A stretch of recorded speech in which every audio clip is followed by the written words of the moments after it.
Hey everybody, Mr. Buro here. I'm going to be talking about the second project inside our AutoCAD class at Staten Tech, and that is called the Crime Scene Viewport project. What you're looking at right now is an image from Google Earth, live from the web, showing the neighborhood around our school, Staten Technical High School. You have a couple of blocks being shown, as well as the grounds of the school, consisting of the building and the tennis courts, the basketball courts, the fields, etc. I took the data from this particular image and recreated it very, very carefully inside AutoCAD.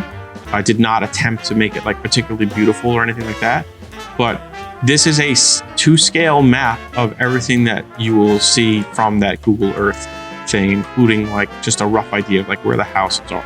But just to show you, take a look, like if I were to draw a line along Lindbergh Avenue, you can see that that line is showing up as 784 feet long. And that shows you that this is a very, very, very large drawing. Again, it's to scale, and which is going to be very important when we go ahead and into the viewport area.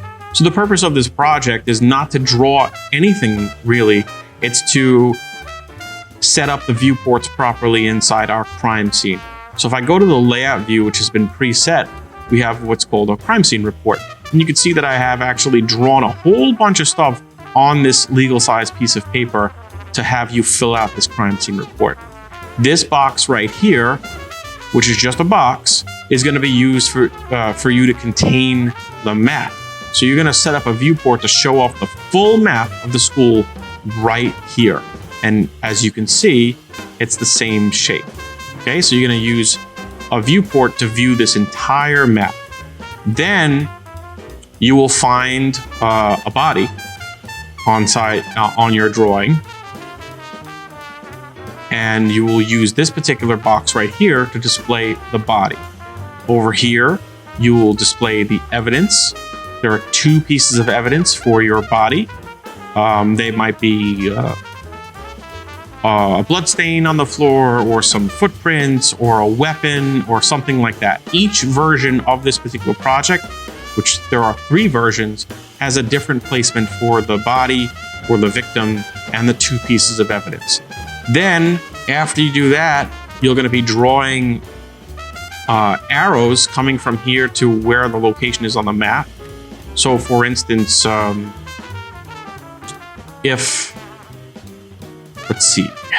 let's push this to the side.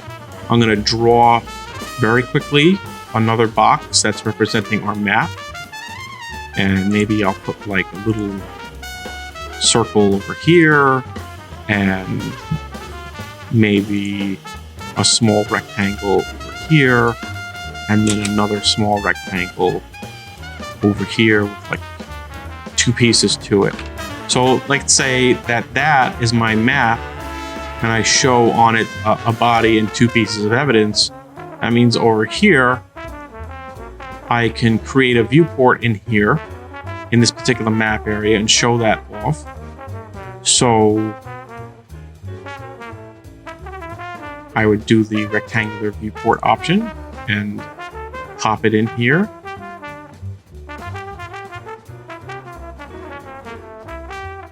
And then I'm going to size it properly in here as much as I can. That might be good enough, but I don't like that I can see this border, by the way. So after I make a viewport that shows the body and a viewport that shows the evidence, the 2 pieces of evidence, like maybe I wanted to then draw a nice little arrow there. So I'll take a line and I'll snap it to here. And this is for the body, so I'm going to zoom in over here and click there. Make a little arrowhead. And there. That means that's showing me like a call out to where the body is located.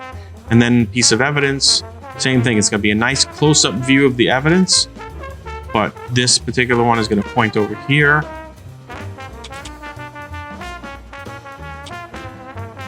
And then this one might point at that particular piece over there. After you do that, you'll put your name in. So like, just double click it and type your name.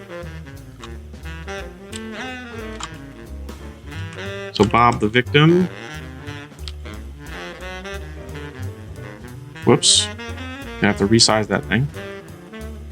And then I would enter the period number and the date number. Actually, you should put your name, not victim name, I guess, because you're the person writing the report. So I'll put my name there because I'm writing the report. So I'll write the report. I'll put my period number, seat number, whatever, change the date to be the date. And then over here, I'm going to double click this and it says report the cause of death here. Use viewports to display the map, body, and two pieces of evidence. Draw arrows from the body and evidence to the locations on the map. So you change this to be the cause of death, and whatever the cause of death is based on the evidence, just type a little bit of a story here. Please do not type anything inappropriate and don't type anything that references other people. That can get a little weird, so don't do that. It's just you making 1, 2, 3, 4 viewports to show off the map, the body, and the two pieces of evidence, drawing arrows from the 3 boxes onto the map. I didn't draw the third one, but of course it's like the same thing. You're gonna draw a line with an arrow going here, etc., and fill out this, and that's it. When you're done, go to print and make your PDF. We'll use the high quality PDF printer, of course. And when it's all done, you should have a nice crime scene printout. But I don't want to see stuff that you draw. I want to see the map here. And then when you locate the body and the two pieces of evidence, I want to see those things close up here. And that's it. Good luck.